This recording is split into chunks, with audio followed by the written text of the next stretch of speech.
right? So can you see my mouse pointer moving on this slide? Yes, sir. Yes, sir. Okay, so this is donors in green and acceptors in red. Is it okay? Yes, sir. Yes, sir. All right, all right, all right. Yeah, so yesterday, as I said, we had talked about how to create donor and acceptor impurities. So when you dope the semiconductor by donor impurities, so that creates additional energy levels inside the semiconductor within the band gap. So for example, here donor energy level is created near the conduction band, okay, edge. Similarly, when you dope it with acceptor impurities, additional levels of energy are created within the band gap towards the valence band edge. Okay. Now this spacing is very small. Okay. I mean, this ED level is very close to EC, and similarly this acceptor energy level which is created inside the band gap, so that is also very close to this valence band energy level edge. Okay. Now at very small temperature, the electrons which are sitting here, so they can ionize and they can move to the conduction band. Okay. This happens at very small temperature. It is possible. Okay. So because the ionization energy required also is very small here, so that is why it can ionize easily. Now similarly, to create holes, we have already created acceptor impurity levels over here. So extra energy level is created within the band gap, which is vacant, which has holes. Okay. Now these extra energy levels can be occupied by electrons of the valence band. So at a very small temperature, increment, these electrons in the valence band can be excited easily or ionized easily to the acceptor impurity level, which is created inside the band gap here, right? So they can move easily from here to here. Okay. So when they move, they leave behind themselves holes. So we say that it has become a p-type semiconductor. It has now majority carriers as holes. Similarly, here we have more electrons in the conduction band compared to the electrons in the valence band. So we say that majority carriers are now electrons. So when it is an n-type semiconductor, so this relation is important, which says that the equilibrium concentration of electrons, right? So n here means electrons and 0 here means we are talking about the number of electrons at equilibrium. So 0 here means equilibrium state. Okay. So n naught, that is number of electrons per centimeter at equilibrium, is much larger than the intrinsic concentration. This is intrinsic concentration Ni, and the equilibrium concentration of holes per centimeter cube. So what is equilibrium? We'll talk about it very soon once again. So if this condition is fulfilled, then it's a n-type material, right? That is, number of electrons is much larger than the number of holes also and the intrinsic concentration also. Similarly, in a p-type material, when it is doped with acceptor impurities, the number of holes becomes number of holes at equilibrium. So that becomes much larger than the intrinsic concentration, and also number of electrons per centimeter cube at equilibrium, right? So that means it becomes a p-type semiconductor where majority carriers are holes. Holes are larger than electrons also, and the intrinsic carrier concentration also. And the intrinsic carrier concentration is somewhere around 10 to the power 10 carriers per centimeter cube, right?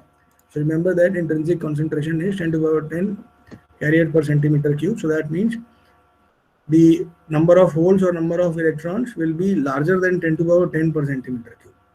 Now let us come back again to our energy band model over here, and here again we see extra or additional energy levels, donor energy level and acceptor energy level being shown over here. So this is possible when the electron is doped with, the semiconductor is doped with n-type impurity, and this acceptor impurity level comes up when the semiconductor is doped with p-type impurity. Okay. Now these extra or additional energy level, dopant level, so they are very close to conduction band edge and also valence band edge, right? So very close, right? So how much close? So that can be found by this relation, that is EC minus ED. So this will give you this spacing over here. Similarly, EA minus EV, so this will give you this spacing, right?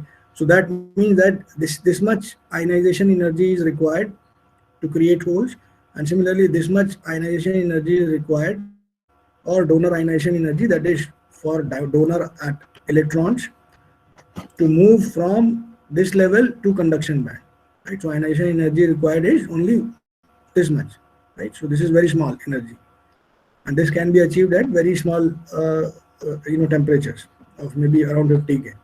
Similarly, the ionization energy for electrons to move from valence band to this extra or additional energy level, acceptor impurity level, so that is also very small. Okay? That can be achieved at small temperatures. Okay? So when the electron move from valence band to this level, energy level, you have holes created inside this valence band. So we say that it becomes p-type because now number of holes would be larger than the number of electrons also, and also the intrinsic concentration, which is given by this relation over here. Okay. Now this donor ionization energy in silicon is somewhere around 0.03 eV to 0.06 electron volts. So this is very small, 0.03 eV to 0.06 eV compared to the band gap of 1.1 eV. Now in this table you will find the ionization energy of some of the donors and acceptors in silicon. And in fact, ionization energy is also called the binding energy, right? So binding energy means the electron is bonded to the dopant atom, right? So when you are doping it with, a donor impurity or maybe acceptor impurity, so donor impurity is bound to maybe let us say donor impurity is arsenic. So these electrons are bound to arsenic. Okay? So that strength of bonding to arsenic is called binding energy or ionization energy. Right? So the ionization energy of selected donors and acceptors are given in this table over here. So for example, donors like phosphorus and arsenic. So phosphorus and arsenic, we see that the ionization energy is very small, which is somewhere around 45 MeV, milli electron volts, and 54 milli electron volts, which is within this range, that is 0.03 eV to 0.06 eV. Similarly, for acceptors, the ionization energy, for example, boron, aluminum, indium, all are acceptors. So for this, the ionization energy is 45 for boron, aluminum it is 67. For indium, it is little bit high, it is somewhere around 160 milli electron volts. And this ionization energy is again calculated by this relation EC minus ED here, and EA minus EV. Now next very important point to consider here is that the dopant concentrations, okay, so that is typically in the range of 10 to the power 14 to the 10 to the power 20 per centimeter cube. Right? So dopant concentration means the concentration of dopant atoms inside the semiconductor, right? So you have a silicon crystal over here with silicon atoms. Okay. So you dope it with the dopants, let us say N-type dopants. Okay. So when you dope it with N-type dopant, so N-type dopant, that is donor dopant. So let us say arsenic. So let us say this is arsenic. Okay. When you dope it with, these donor dopants, so that dopant, range, that is dope at concentration of dopant atoms, that is number of atoms of arsenic per centimeter cube in this silicon lattice, that ranges between 10 to the power 14 atoms per centimeter cube of arsenic to 10 to the power 20 atoms per centimeter cube of arsenic. Okay. In fact, 10 to the power 14 per centimeter cube is when you have this order of doping, so it is called light doping. And if you have an order of this 10 to the power 20, it is called heavily doped. So we have lightly doped systems and also heavily doped systems.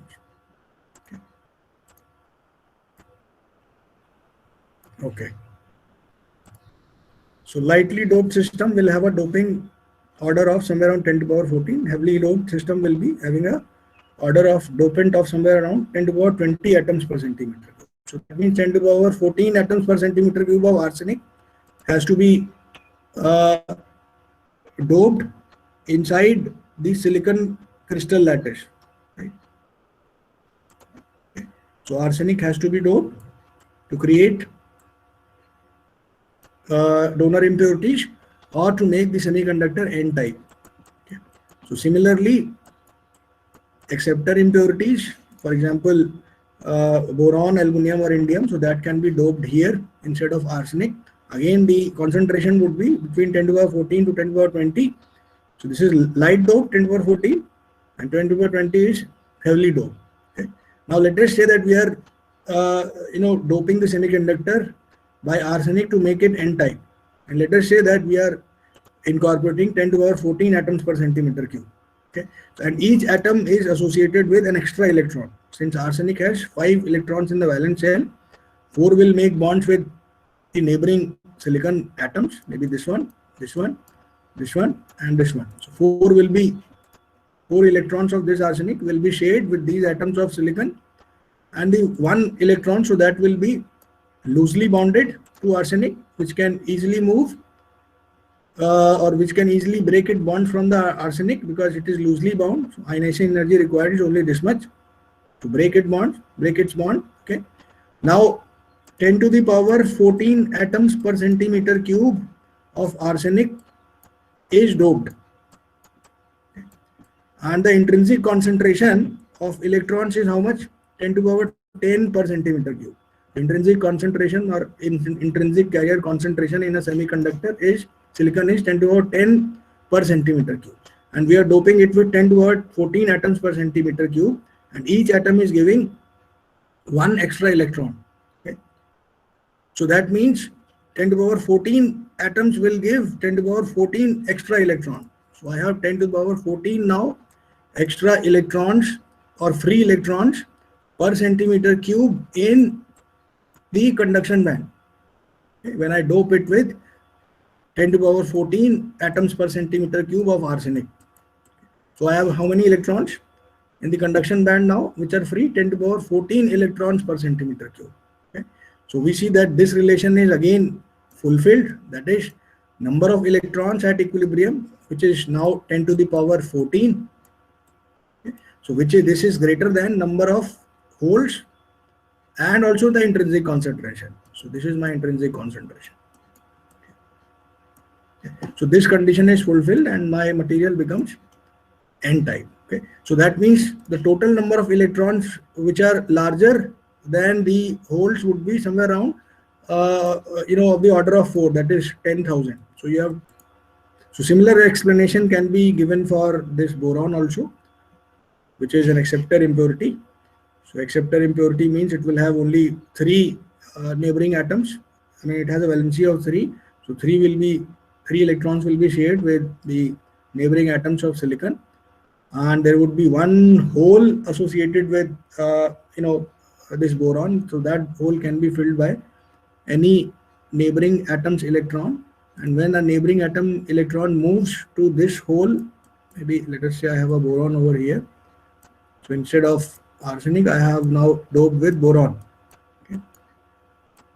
So when I dope with boron, so since boron has a valency of 3, so 3 electrons of borons are maybe let us shared with these 3 atoms of silicon. So 1 hole is now present here, and of course 1 electron of this silicon atom. So 1 hole is present over here. Now this hole can be filled by maybe electron of, let us say, this atom. So this electron can come over here and fill this hole. So I have a vacancy over here now. Okay. So that means holes are created in the silicon lattice. So how many holes? Again, the number of holes will be larger than the intrinsic concentration and the number of electrons. Again, that order would be somewhere around 10 to the power 4 or maybe 10,000 holes per centimeter cube. Yeah, so holes will be 10 to the power 4 or maybe 10,000 per centimeter cube larger than the electron concentration and also the intrinsic carrier concentration. Now let us summarize what we have learned so far, and in fact let us define few of the terms. N here means number of electrons per centimeter cube. Okay. So P here means number of holes per centimeter cube, and Ni is intrinsic carrier concentration, not intrinsic. Ni doesn't mean atoms per centimeter cube. It is intrinsic carrier concentration, that is number of carriers per centimeter cube. And in a pure semiconductor, the number of electrons is equal to number of holes per centimeter cube, and that is equal to the intrinsic carrier concentration. Okay. Now let us also define some terminologies that we have used. Donor here means impurity atoms that increases N. Acceptor here means that impurity atoms that increase P or holes. And N-type material is a material which contains more electrons than holes. P-type material is a material that contains more holes than electrons. Majority carrier here means that the semiconductor has more number of carriers or abundant carriers. Minority means the least carrier, maybe it could be either hole or electron. So majority carrier, for example, in N-type semiconductor is electron, and minority carrier is holes in a N-type semiconductor. Similarly, in a P-type semiconductor, majority carrier is hole and minority carrier is electron. Then we also talked about intrinsic semiconductor. I think again we are defining the same thing, that is number of electron and hole are equal, and that is equal to the intrinsic carrier concentration. Then extrinsic semiconductor is also called doped semiconductor. It could be N-type or P-type. Then in the band model, we saw that splitting of allowed atomic energy levels occurs in crystal. That is, when you bring two atoms together, their energy levels split into two. And separation between energy levels is small.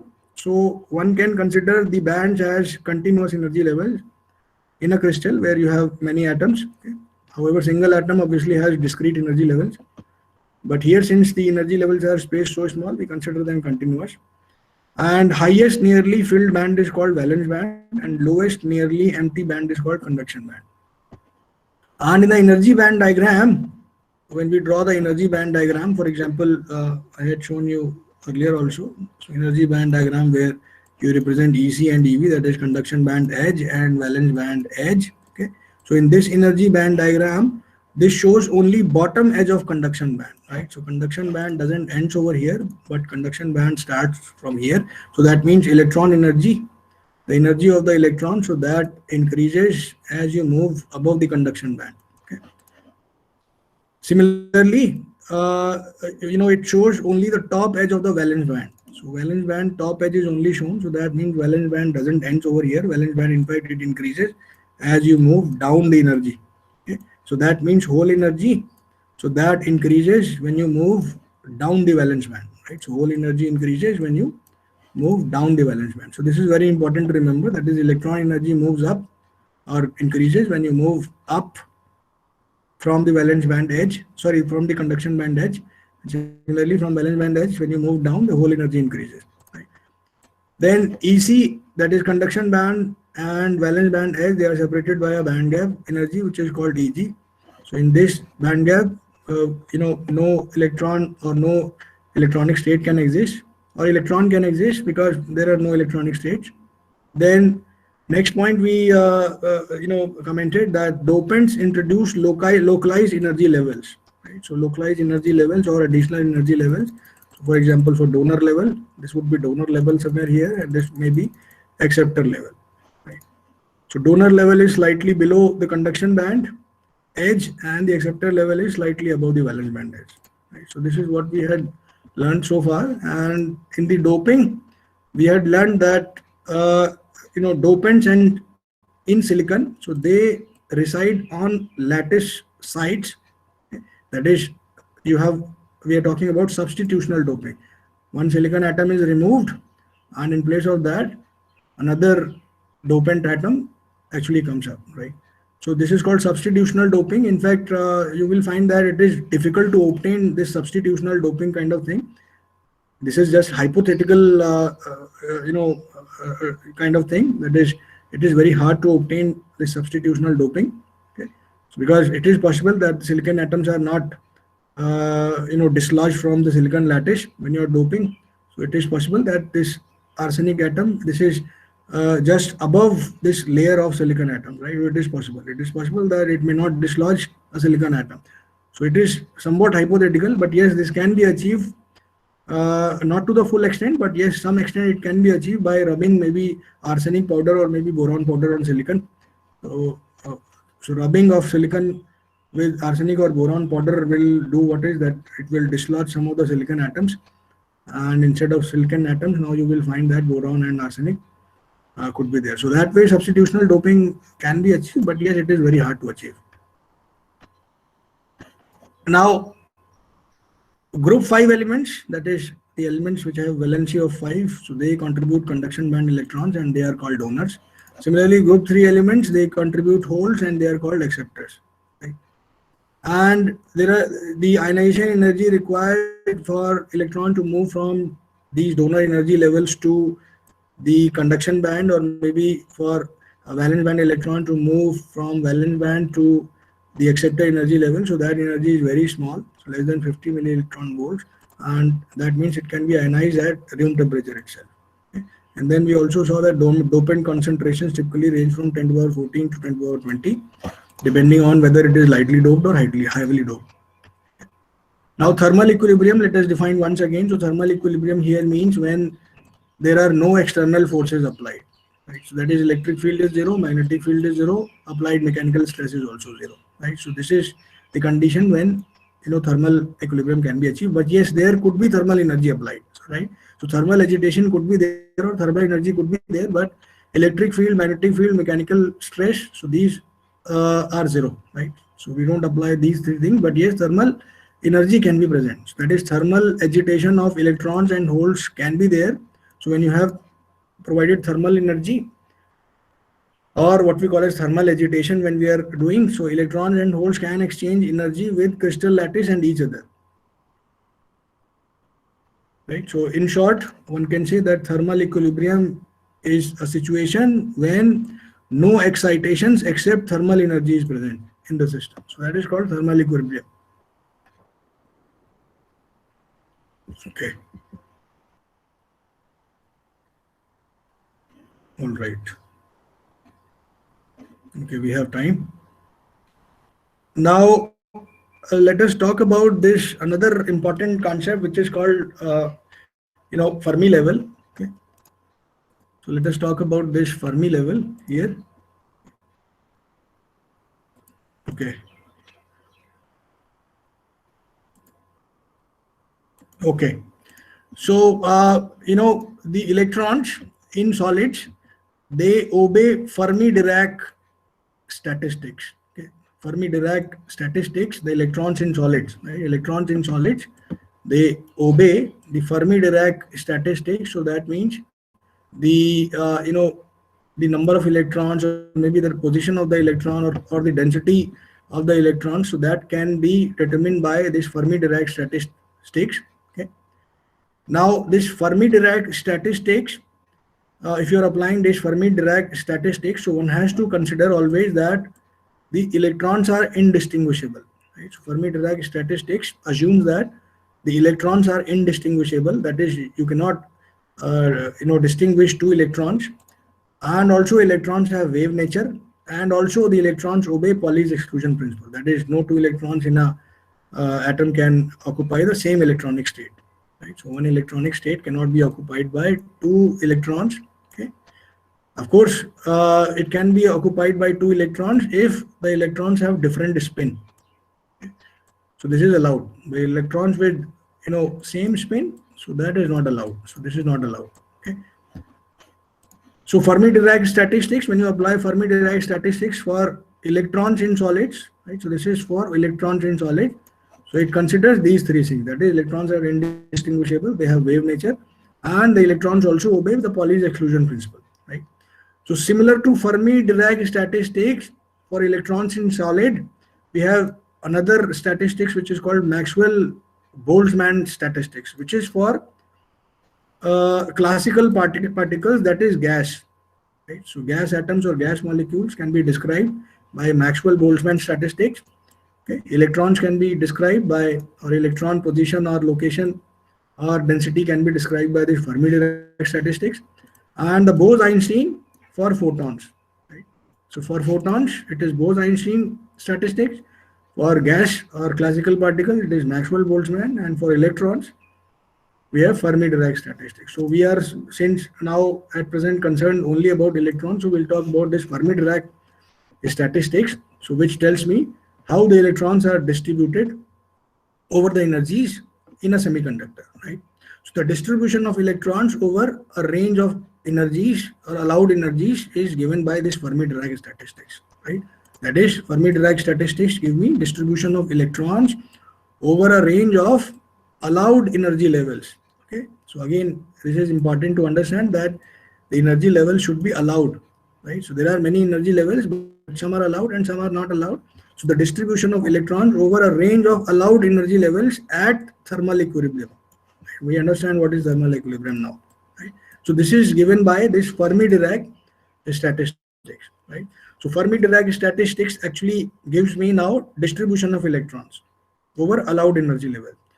Okay, so in fact this distribution is in terms of probability, and this is my Fermi distribution function, right? So this is called Fermi distribution function, which is f of E is equal to 1 by 1 plus e to the power e minus ef by kt, right? So Fermi distribution function says that electrons are distributed over a range of allowed energy levels via this function, Fermi distribution function, okay, which in fact gives us the probability of finding an electron at a particular energy level, right? So distribution of electrons or probability of finding an electron at a particular energy level E, right, inside the semiconductor, right? Again, I'll repeat, probability of finding an electron at a particular energy level E is given by this Fermi-Dirac statistics or a Fermi distribution function. Okay, so probability of finding electron at E, right? Now let us say when E is EF, right? That is, somebody wants to find out the probability of finding an electron at the Fermi level itself. So that means E is equal to EF. When E is equal to EF, you just put E as EF in this equation, okay? And the probability of finding an electron becomes 1 by 2, right? So this is e to the power 0 here, and let us say temperature T is also 0. Okay, so this becomes e to the power 0, which is equal to 1. So this becomes, simply just put it here. So this becomes e to the power 0, which is 1. So this becomes 1 by 1 plus 1 or 1 by 2. So probability of finding an electron at Fermi level, that is EF, is 1 by 2 at some temperature, not 0, some temperature, right? So this is 1 by 2. Okay. Now this Fermi level, that is EF, so this is a very important quantity, okay?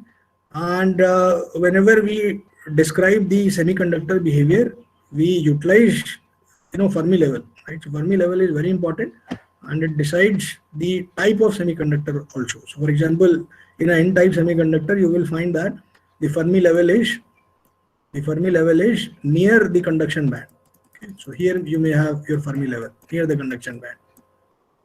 Similarly, for P-type semiconductor, you will find that the Fermi level is near the valence band. Okay? So this is my Fermi level now here. Okay? So Fermi level is important quantity, and it is important to analyze a semiconductor behavior. It's an N-type or P-type, can be seen from here where the Fermi level is located. Okay. Now let us try to plot this function, Fermi distribution function. Okay. So when you plot this Fermi distribution function, okay, simply try to increase E from 0 to, first of all, EF, and then you make this E greater than EF. Right, so we have E, that means less than 0. So not 0, E less than EF. Okay, that is E from 0 to EF. Right, so very E from 0 to EF, and also you plot for energy values E greater than EF. Okay.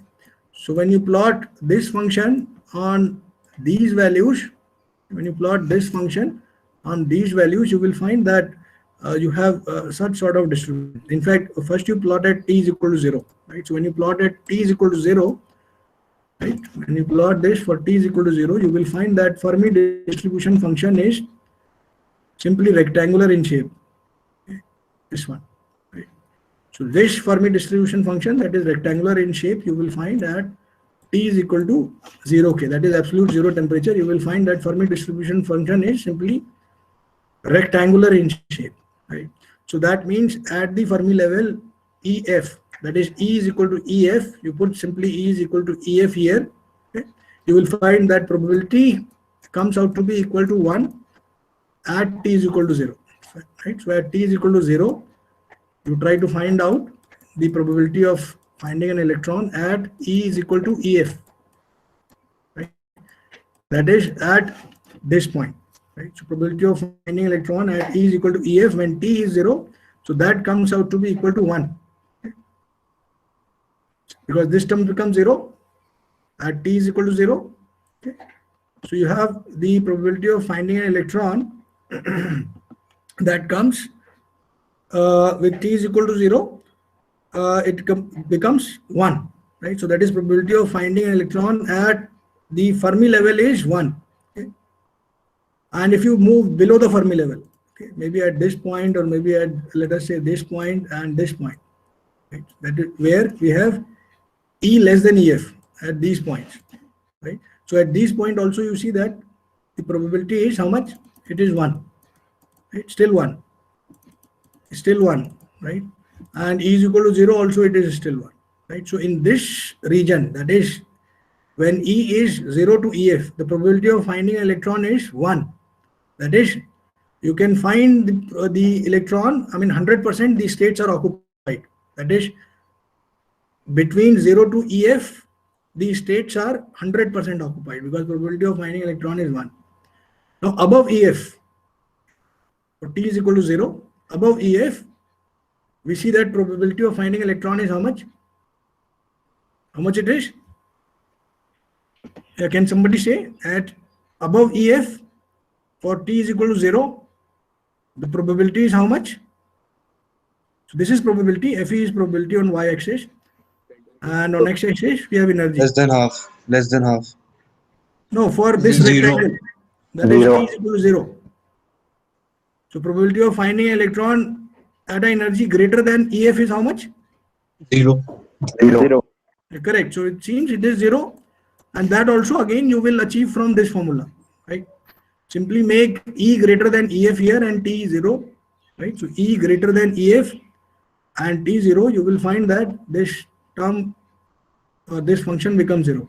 So the probability of finding electron is 0. So that means above EF the states are empty, they are not filled, but below EF all states are full.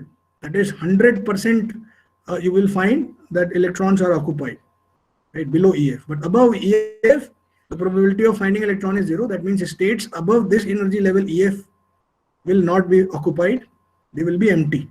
Okay.